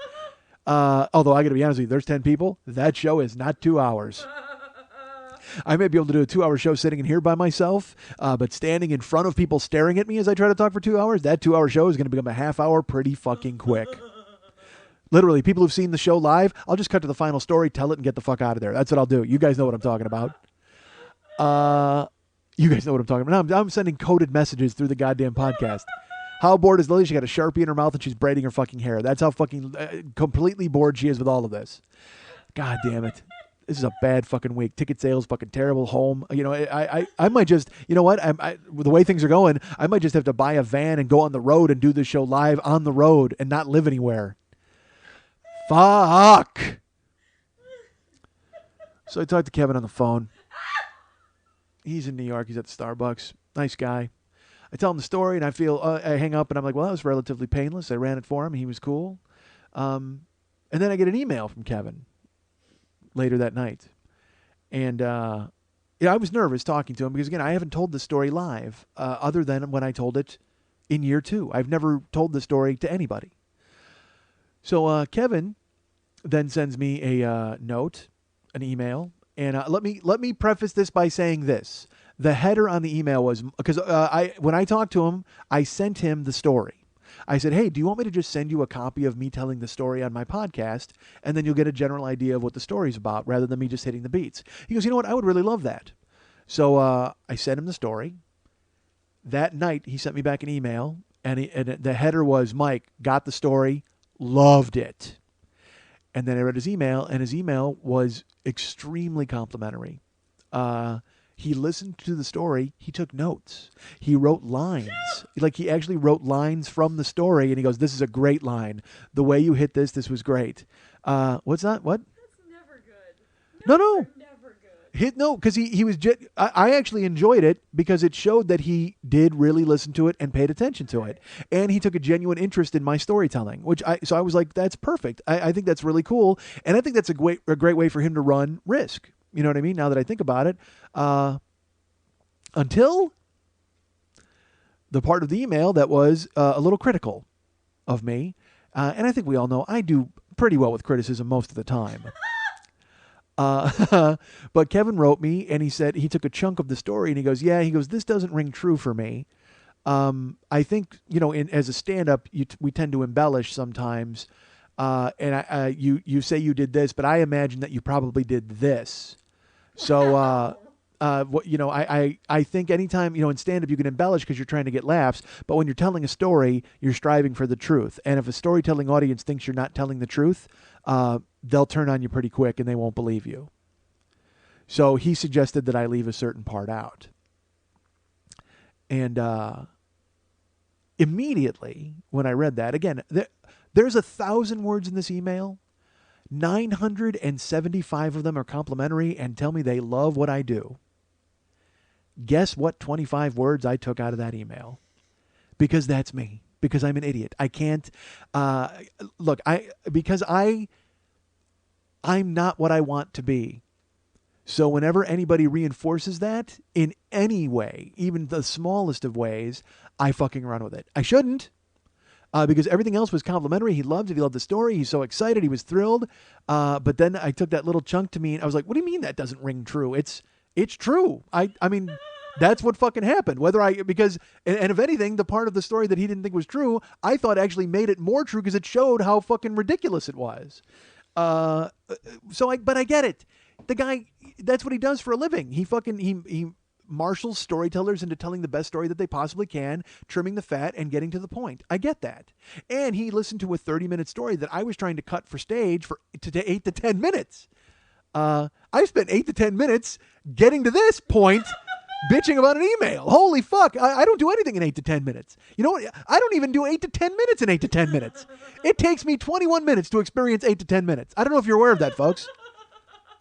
Time slows down for me. Everything that I fucking see that's happening is in fucking slow motion. When you ever see those videos on YouTube where they drop a drop of milk in and it shows that crown come out, I see that all the goddamn time. The world has slowed down for me. I talk at my speed and it's my speed, and you folks hear me at a different way. I don't know how you fucking hear me. You must hear me fast, but I hear me slow. This is fine. This is exactly the way I'm supposed to be talking all the goddamn time.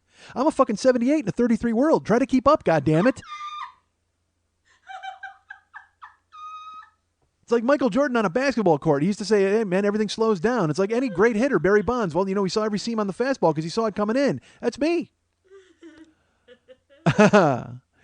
Except nobody knows.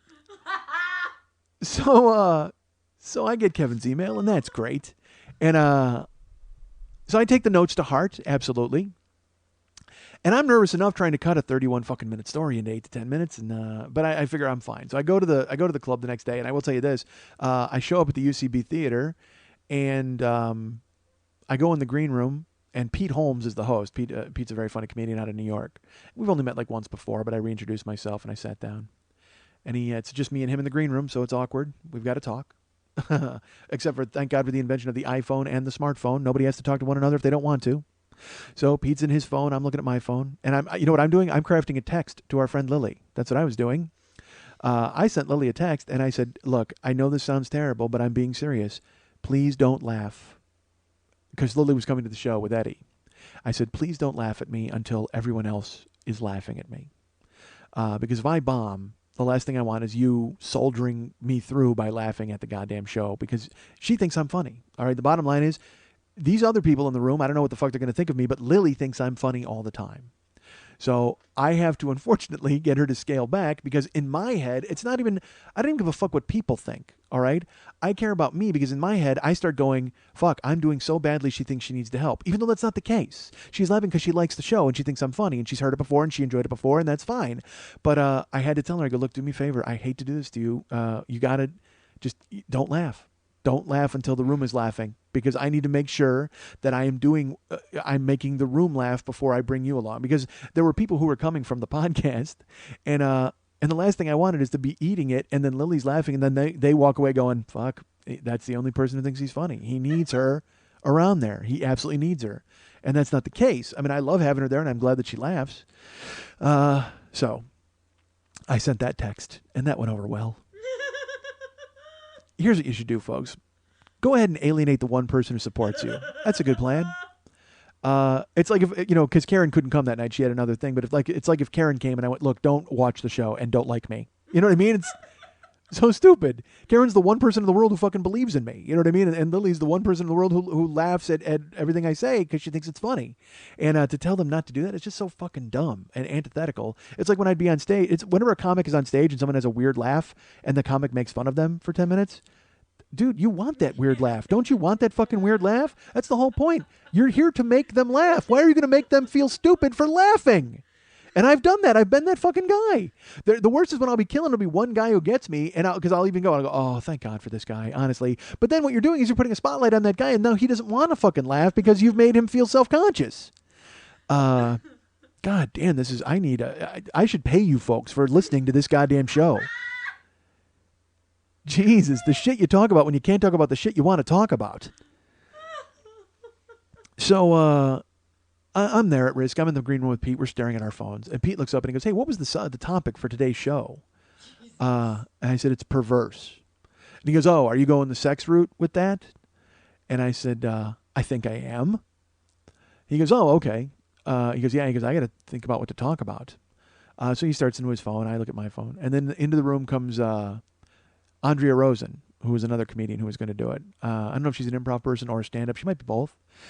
She was very nice. She walked in, introduced herself, and then Pete looks up from his phone. He goes, hey, Andrea, they know each other very well. They're joking around. And then he says, the topic is perverse? And she goes, yeah, perverse. And he goes, are you going the sex route, or did you find like a clever way to go about it? And I looked up and I go, ouch. And he looks and I go, I'm right here, Pete.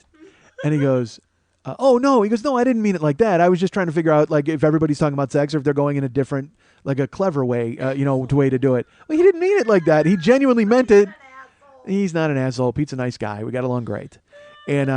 And so I was in the back, and but it just made me laugh that's because that's your first instinct, obviously, is to go, when you hear perverse, because, all right, they gave us a choice of what, he said it's perverse, and it doesn't have to be about sex. It could be just about anything out of the ordinary. So the stories I was choosing from, I was going to tell the story of, like I said, about Sky and like the one I wound up telling, or I was going to tell the story about hiding in the shower, which is kind of perverse because you're in somebody's house and going through their things and things like that. But I wasn't sure if it meant perverse really. And also, I also felt it was kind of a cop-out because I've told that story before and I'm comfortable with it. So I wanted to get away from my comfort zone a little bit. And then third was the being at the glory hole and getting to the fight with the guy at the glory hole and arguing with a guy through the glory hole, which is in, I think, year 2, possibly. Those were all suggested because I asked Lily and David what they thought I should do. So I was going to go with George's shower because I'm like, I'll be the one who doesn't do a sex story. But then it turned out like nobody there really did a sex thing except for Dylan. Dylan Brody went up and did kind of a thing where he was attracted to a handicapped woman and it became a sex thing a little bit. And but yeah, but I will tell you that Chelsea Peretti comes in. Chelsea Peretti is a very funny comedian. She's had her own Comedy Central special, really cool. And she was very nice to me backstage. And she even sat down and goes, what's the topic for today? And I said, perverse. She goes, perverse. She goes, geez, I should look up the definition of that. And she started looking at her phone. I thought she was kidding. Nope, she was really looking up the definition of perverse because she wanted to use it within the context of her story. But then with Pete and Chelsea and everybody kind of not knowing the topic, in my head, I'm like, was I the only guy who had a one-on-one with Kevin on the phone to try to get through the story and figure out what was going on? I mean, I guess, that was fine. But then Dylan did his story and he came in and he goes, I ran this for Kevin on the phone yesterday and it was 14 minutes and they started lighting me today at 8. And it's like, I got 6 minutes left. I don't know why you're lighting me. And I said, oh, so you talked to Kevin yesterday too? And he said, yeah. And I said, thank God. Because then I felt better about it that I wasn't the only kid who got to be kept after school. But then I was in the back waiting to go on and I was fucking nervous. I'm gonna lie to you because I don't know how these stories are going to be. Let's put it this way. I know I can tell a story. Okay. And I can live within a story, but, doing the live shows for you folks is different because you guys like me and you like what I do. For a crowd of people who have no idea what the fuck I do and I want to be able to find tangents and kind of find where I'm going and ping pong around, it's hard because if they don't dig it, then you get that dry mouth thing going and then you start to fucking panic a little bit. So I wanted to get laughs right from the jump. So I was closing too, I should tell you that, which made me feel okay because I figured then that Kevin thought that the story was strong enough to be the final story. And Kimmy Greenwood went before me, who was a woman storyteller, and her story was not about sex. So in my head, I'm like, all right, well, I'm set up pretty good because I don't have to follow like a foul sex story. And Kimmy did good. She went up and told her story. That was fine. She was real nice. And then I was in the back, and I went up on stage. And I'll just cut to the chase. The story went good. I thought it could have been better because I could have told it better.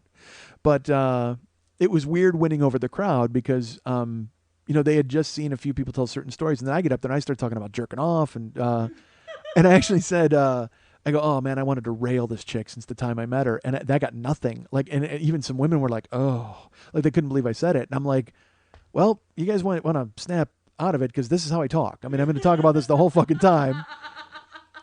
And I actually made a comment. I said I was going to get drunk within the context of the story. I go, I've only been drunk 10 times in my life. I said, of course, that may turn into 11 unless you people start enjoying what I'm doing. And that loosened them up, I think. Then they kind of said, oh, well, we're going to go with this guy. That's fine. And then I told the story. And the part that Kevin had told me did not ring true. I came to that part in the story. And I punched it for emphasis. Like you know who I was? I was like Jim Morrison, Val Kilmer in the Doors movie on Ed Sullivan. Like, they're like, oh, could you say, don't say higher. Could you say whatever? And he goes, higher, right into the fucking, that's basically what I did on stage. I turned into Morrison from Ed Sullivan because it was this part where again, you'll have to hear the story and it doesn't make any sense. But I made sure that I included it. And I don't know if Kevin will be upset or insulted by that. I hope not, because if this is truly what happened in the story, it might keep me off Risk podcast. I don't know. I have no idea. I don't even know if he's going to air them because I don't know if I was funny enough. I don't know if the crowd laughed enough. I don't know what they do for Risk and what they want to use. So I haven't spoken or contacted Kevin since the show. but it went well. So I finished telling my story. I thought it went good. It ended. It was about 14 minutes. Again, it was a little longer than 8 to 10. But to you, actually, it was 45 minutes to you folks. But for me, it was an hour and 20. So I finished and I go backstage, and there was another show. There were people from my show there, but then it was another group that was going to go on after me, and a guy came up to me, and I think he was from the improv group after me, or just from the show, or he might have just been a friend of a friend. I don't know. But he walked up to me, and he was laughing, but he was kind of making a squinty eye face, like he was kind of observing me. And I go, hey, and he goes, wow, that was great. And I go, thanks. He goes, that story was really funny. And I said, oh, thanks, man. I go, I'm Mike, and I forget, I don't want to say his name.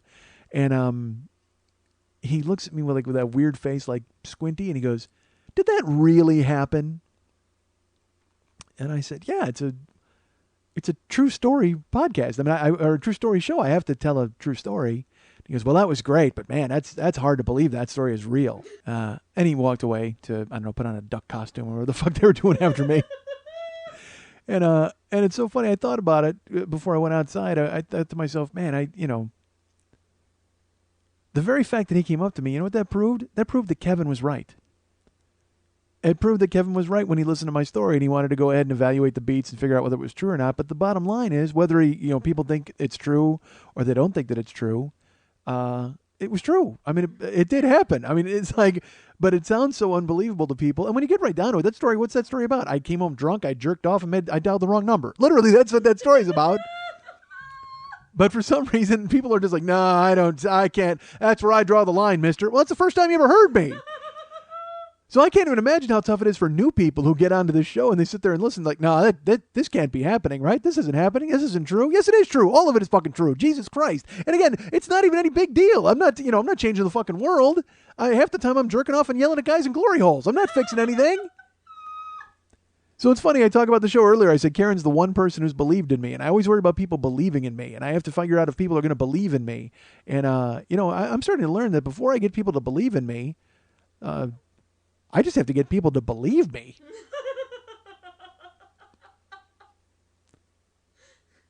You guys can get me at Mike and MikeSchmidtComedy.com. You guys can find me at Facebook.com/the40yearoldboy. You can follow me at Twitter.com/the40yearoldboy. You can follow our friend Lily Von Stupp at Twitter at Twitter.com/LilyVonStupp. Blah, blah, blah. Twitter.com/Lily Von Stupp. Are you going to take it back? What are you doing? You going to go? And Twitter.com/Lily Von Stupp. Or you can follow her at Twitter.com/MNTs. And if you want to write her a personal note and find out exactly how many times I stared into the fucking distance trying to get through this goddamn show today. The show, I was like, oh, it will be over soon. And it wasn't over soon. It took a lot longer than I fucking thought. Literally, last week's show was over almost 2.5 hours.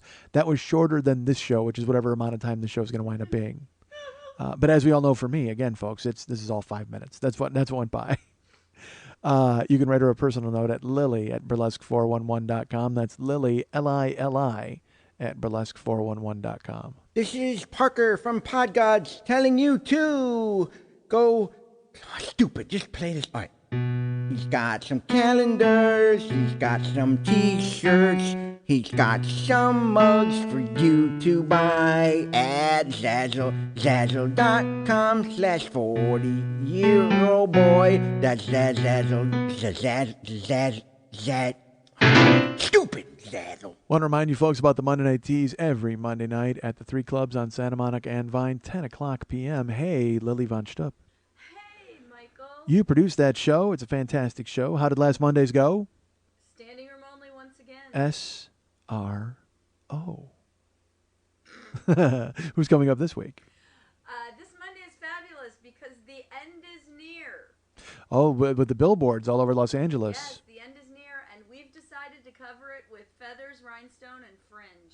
There you go. They're covering the end with Feathers, Rhinestone. I think there's a butt joke in there somewhere, an ass joke. There is. We're doing the After Rapture show, so if you don't get ascended to heaven, come party at the religious burlesque show we're doing. It could be just you doing that show for a bunch of clothes, piles of clothes. It yeah. very well could You're be. the only person who doesn't get raptured up. I wouldn't doubt it. So yeah, that's this Monday at the 3 clubs in Santa Monica. Are you dancing? I am. Oh, fantastic. Are you doing a special After Rapture number? I am. I'm doing a little ditty called It Ain't Necessarily So. All right. Doing the Aretha Franklin version. That's big. So folks, come on out if you want to hear that song. And if you'd like to see Lily get naked to that song, then that's a bonus. Look at that. That works out great. That works out hand in hand. So that's the Santa Monica and Vine 3 Clubs is the name of the club, 10 o'clock p.m. every Monday night. It's the Monday Night Tease, the longest running, most successful, skinniest skin burlesque show in Los Angeles, folks. That's right. I've been there when a stray nipple has popped out. Go on the off chance that that happens. It's fantastic. Dizzy popped one on Monday. Dizzy First Van, time in 4 years. first time in 4 years? Does she have a calendar at home Never where she's... popped a pasty, and she's like, I can't believe I nip. There you go. Good. Yeah. Oh, I'm sorry I missed that. That's Sure you disappointing. are. Well, I like it with anybody. I want to see anybody to see that happen to, but I know it's always better when it's someone you've had a conversation with. It always makes it much more fun to speak to them at a later date when you've seen their nipples. That's great. Really? Sure, I'm a fan. So go to the 3 Clubs on Santa Monica and Vine. That's fantastic. Folks, you guys can follow me on Twitter, as I mentioned, at twitter.com/the40year-old-boy. You can go to facebook.com/the40year-old-boy. And when you're there, you can A, become my friend. B, click over on the left-hand side there, and there's Mike Schmidt Incorporated. There's Lily Von Stupp and David Hernandez. Click and become their friends. They would love it. I would love it. And also, while you're there, you can read all of the posts that I do on Wednesday and no other day, damn it. I only work on Wednesday night, Thursday morning on Facebook and Twitter. Because I just like to do it from a computer. I like sitting at a station. I'm not a good phone guy. I'm still learning. I'm old. I embrace the technology. It's just whether or not I can dive headlong and start texting jokes and all that nonsense. I've done it. I've tried, but it's weird. But at facebook.com/the40year-old-boy, you will find all of the Bring Mike Schmidt to Town pages. I've been to Portland. I've been to Phoenix. I've been to San Francisco. It was a lot of fun. And where else did I go? I did Portland, Phoenix, and San Francisco. I think that's it, right? For the Bring Mike Schmidt to Town. And I'm coming to Austin, Texas, as I've mentioned, folks, June 3rd. Tickets are on sale through Brown Paper Tickets. Do me a favor. Take this week to buy tickets. I mentioned in an empty threat earlier that I'm going to cancel this show. I'm probably not going to do that. I can't do that. That's just the rage talking. But I'd prefer not to eat a lot of dough and sit and watch 9 people stare at me and go, how do we get the fuck out of here? So if you can buy tickets for Austin this week, it's again at the Cold Town Theater, June 3rd. That's a Friday. And I would love it if you bought tickets. This week, we would love to see a surge, a tsunami, if you will, of ticket purchases, just so I know there's going to be enough people there. Otherwise, it will be a tragedy of tsunami-like proportions. There's all sorts of pages. Like I said, Bring Mike to Indianapolis, Bring Mike to Minneapolis. Those pages are in play. It's hard to get a page booked unless I have a venue, all right? Bring Mike to Philadelphia. There are people who are looking for venues and have contacted me. Bring Mike to Chicago. There's no page yet, but a guy keeps writing me, and a couple of guys have asked me about that. Bring Mike, I think I mentioned Indianapolis. Bring Mike to Atlanta has just started. Bring Mike to Boston. Bring Mike to Denver.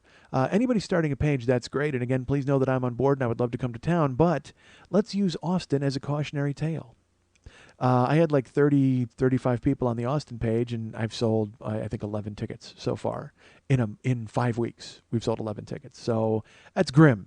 So the number on the page really doesn't mean anything if people aren't going to buy tickets. So it's all a work in progress. This whole thing has been a work in progress. I would love to come in town and do a show. Conversely, some cities start a page and then everything falls into place really quickly, and then I can announce a date. Like this. Ooh. Folks, July 8th, Mike Schmidt is coming to Seattle. I will be at the Rendezvous / Jewel Box Theater. It's a Rendezvous restaurant, and the Jewel Box Theater is attached to it. Here's why this fell into place so quickly. Some people contacted me from Seattle. They started a page. Then they said they had an inn at a venue, and they sent me the information about the venue. I was able to contact the venue. The venue contacted me back. Fancy that. What? Minneapolis. I don't get Minneapolis. I swear to God, I've called 4 different theaters and they don't call back. They don't email back. It's like they don't want your money. And another thing, Minneapolis, man, the theaters are expensive out there. I was kind of shocked. I've been lucky with Phoenix and these other places to get theaters for right around $200. Double that for Minnesota around then. But the Jewel Box had an amazing deal where it was like to rent it was not much. And I'm like, well, this is crazy. So I contacted them. They called me back. Let me tell you about this awkward phone call that I had with Jane over at the Jewel Box.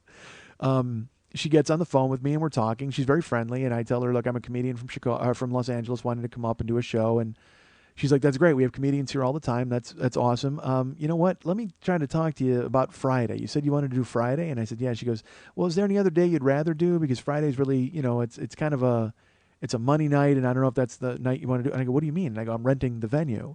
She says, yeah, well, you get the box office, you rent the venue, but the reason we rent it for so small an amount is because we make it back on bar and food. I said, wait a minute, you have a bar and you sell food there? She goes, yeah, it's attached to the theater. And so we kind of need to make it up. So if you're not going to have that big of a crowd, we kind of need to know what we're doing. And that's why we don't like to do Fridays if with an unproven show that we don't know about. And as we all know, folks, that was the 25 words from the email. That's all I needed to hear was that they were doubting my drawing power, which rightfully so. If they saw the Austin ticket sales, they would know. Fuck yeah, doubt my drawing power. So I went, oh, okay, well, you know what? I'm really sorry to bother you. It was stupid of me to even to get a hold of you guys. I didn't realize that you had a bar and a restaurant. I don't like to perform when there's a bar and a restaurant. I don't want to put drunk people at my show, and it just doesn't make any sense. This isn't going to work for either of us. So it was nice of you to call back. Thanks for your time. She goes, whoa, hold on. Where are you going? And I said, it's okay. I go, I don't want to turn this into a situation where you're going to be disappointed because we didn't sell enough sandwiches. So I'm just, I'm going to let you go. And it was because I was being a baby. There's no doubt I was being a baby, but I didn't like being told that I had to provide enough of a restaurant tab to justify my coming to town. I thought that was what I was doing when I was renting the goddamn theater and paying for it.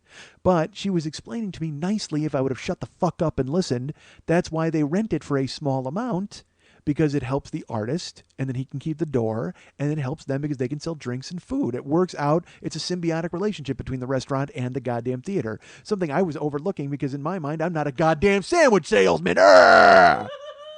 Asshat. So she settled me down. To her credit, was very nice. But I will say this, she then got mad at me because I implied that she was a restaurant owner. And she immediately went, we do this to help the artist. We're all about the art here at this theater. It is a theater. We happen to have a restaurant attached to it, but we care about the artist. We want our venue to have the best shows. And if we feel your show will work on a Friday, we can put you up. That's what I'm trying to tell you. So she got her hackles up because I insinuated that she was a chef. Like, it was so fucking... So now the two of us are talking at one another. You know what I mean? Like, we're not getting along. And but then we talked it out. And, I think we know me. I'm kind of honest to a fault. So I said, look, here's the show. Here's what I do. I said, it's just me talking. I go, it's literally... Because she thought I was a comedian, like a stand-up comedian, like, ha-ha. And there was going to be two other guys with me, and it was going to be that kind of a show. Because she said they have comedians up there and rent the theater all the time. But I said to her, no, I go, this is me talking. I just did Portland. It was over 2.5 hours. I said, I did Phoenix. It was 2 hours. I said, the show goes kind of as long or as short as I want it to. That's why I rent the venue and pay for it so I can be sure to do whatever I want. Oh my God, did you hear that? I just had a fucking throat thing. Sorry about that, folks. She goes, well, I had an idea and that probably won't work. I go, no, I'm willing to listen to your idea. She goes, well, we have a local comedian who does very well here and he's got a following. So I was thinking we could team you two up. Like, he could go up before you and he could bring his people to come see you, and then you would have your people and it would be a full house and everybody would do well. I said, yeah, that would work, except for the fact that if his people hate me, it's going to be a very long night for them. Because, what I do is, I don't want to say it's different. It's still stand-up comedy. It's just I tell stories within the body of it. You know what I mean? It's not punchlines. And I explained that to her and she goes, well, I understood that. That's why I said it wasn't a good idea. She goes, well, I'll tell you what. She goes, boy, you sound interesting, and you're being honest with me, which I appreciate. And I said, well, I've done this in other venues, and I said, I'll be honest with you. I broke even in Phoenix. I made some money in Portland. I said, Austin is death right now. I said, I'm driving a car toward a brick wall. We've sold virtually nothing there. And I said, but I think if I came to Seattle, I think I would do well, because I know people who have come from Seattle to see me in Portland. Some from Seattle have come to see me in San Francisco. The only problem with that is getting repeat audience. Do they want to sit through the same fucking show? So now I'm in my head about it. I don't know if they do. You know what I mean? So I'm weird about it. So I'm wondering if I got to tinker with it. Do I have to tell different stories? What the fuck do I got to do? I have no idea. But the bottom line is, folks, what I'm getting to is to avoid me shaming you into buying tickets a la Austin. If you want to come to Seattle, buy tickets early, because that will allow Jane to relax and realize that she's going to sell some fucking potato salad. And it will allow me to relax because I won't, this is exactly what I said to Jane. I go, the problem is I don't want to come I said, I'm used to playing to crowds anywhere between 30 and 60. I said, because their room holds, she goes, if it's 30, we can set up tables. If it's 65, we can put seats on the floor. That's our capacity is 65, which I would love to play to 65. That'd be great. But she said, don't worry about it. It's like, if you wind up playing to 10 and it's funny, we're happy about that. We're all about the artist and we want you to do well. But I told her, I go, the bottom line is I don't want to play to a crowd of 20 and have the best show I've ever had and feel it was really great and then have to walk off stage and look you in the face and realize we didn't sell enough pastrami.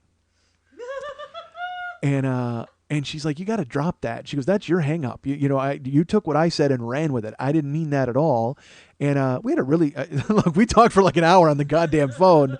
I can't believe she put that much time into it. I would have told me to fuck off. Quite frankly, once I turned into a baby and said, I'll let you go, I would have said, fine, goodbye. And, found a local comedian to rent the goddamn theater to.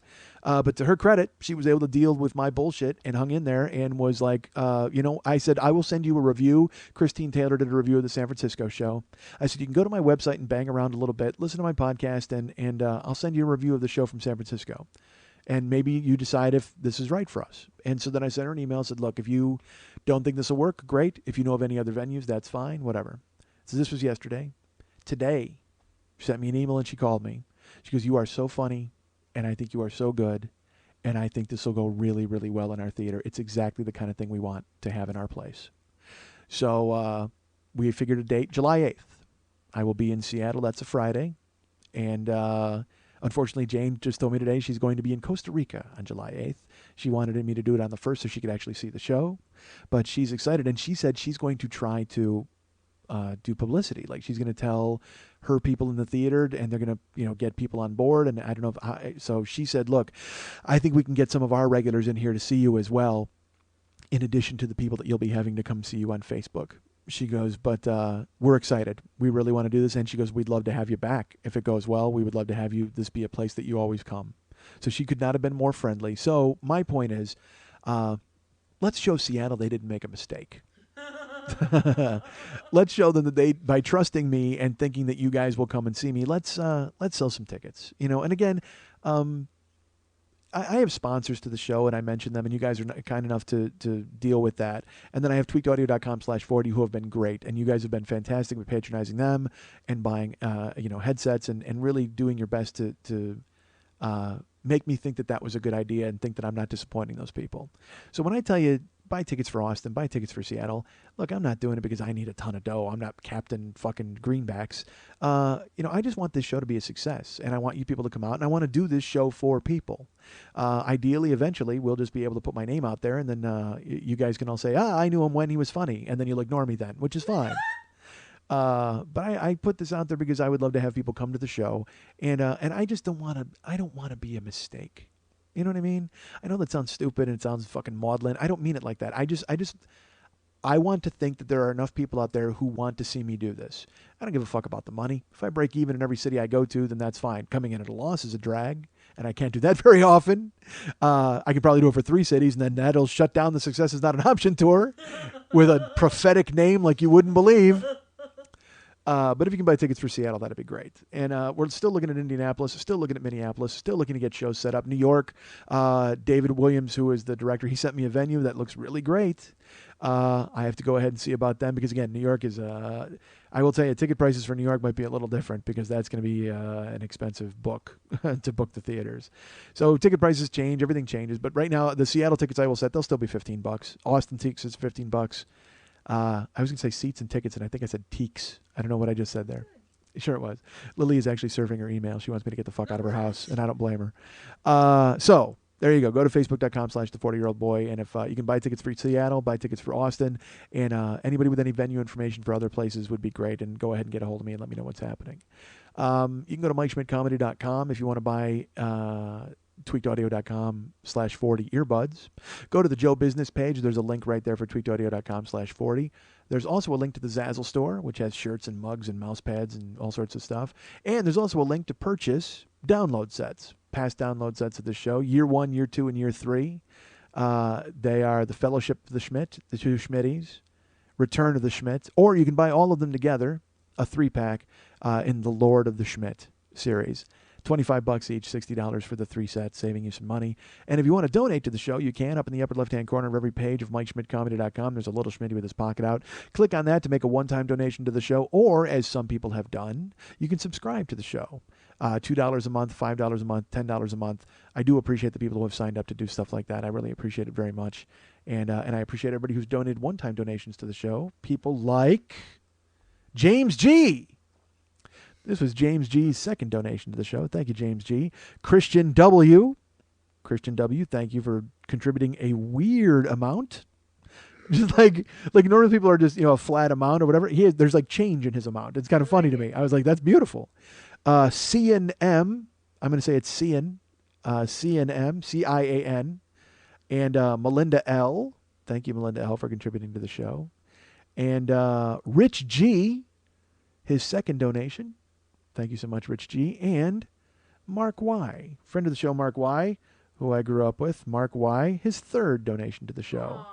Thank you so much, Mark Y, Rich G, Melinda L, C and M, Christian W, and James G.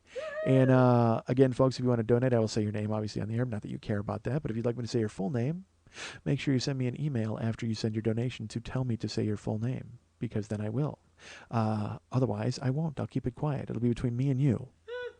And a bunch of people who don't believe in me or believe me, quite frankly. We'll go ahead and keep it between all of us. I should mention again, I appeared on Martin Willis's Comical Cast. Go ahead and look up Comical Cast, one word, in iTunes, and download me talking through a fucking bullhorn like Rudy Valley. And Vodio Do. And then also I did the Top 5 podcast with Mike and Travis, and you can find that and download it. Our friend Sue was also involved in that. Her voice kind of jumps in the middle of the show. It's kind of funny. Sue was running the conference call, and she's just listening into what's happening. And then like 30 minutes in, she just starts talking. Like there's no introduction for her at all. She just jumps in. And I even say, hey, let's tell people that that's Sue, our friend, who's, if they want to know who this weird female voice is that just leaped in.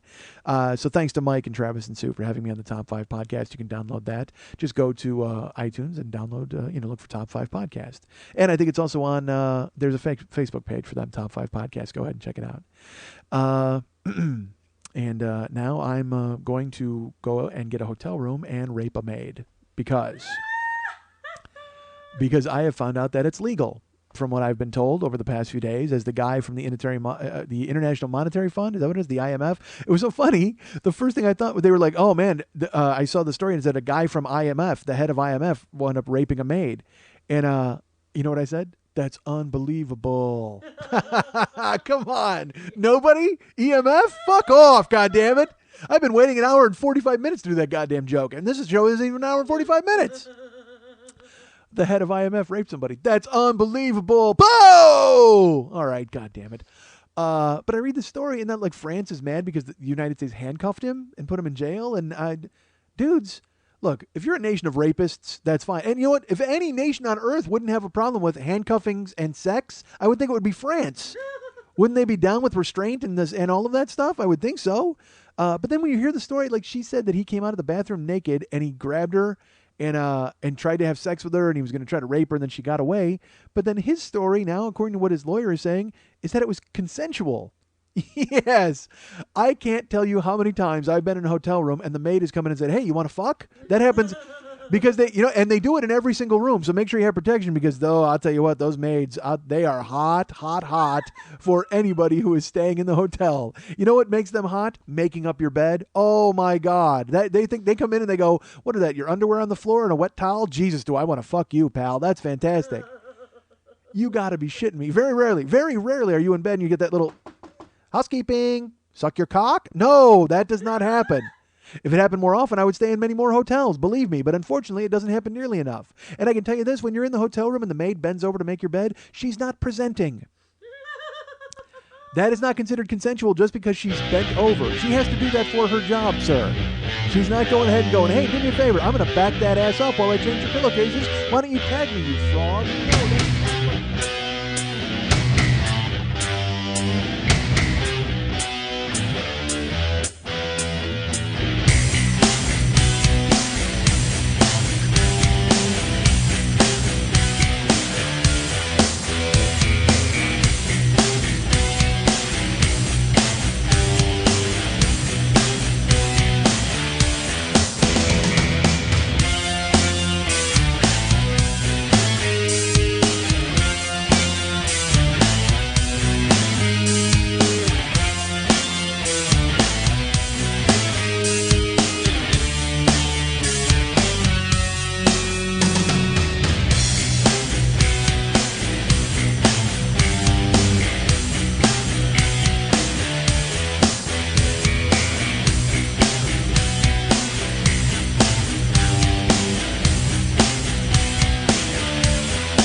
I am just stupid enough to think that when people listen to me and they listen to the show, they should take my honesty and go, oh, wow, how refreshing his unvarnished honesty is. And the fact that he's willing to have a scorched earth policy and have no friends or no fucking future is so refreshing and great. But then they'll say to me, hey, do you need somebody rigged for the stake? I go, yes, I do. Done. They'll take care of it for me. Thanks, Snake Rape. Oh, no one listens to show, bro? Wonder why? Wonder why no one listens to show, bro? I don't want to listen to show, bro. Please.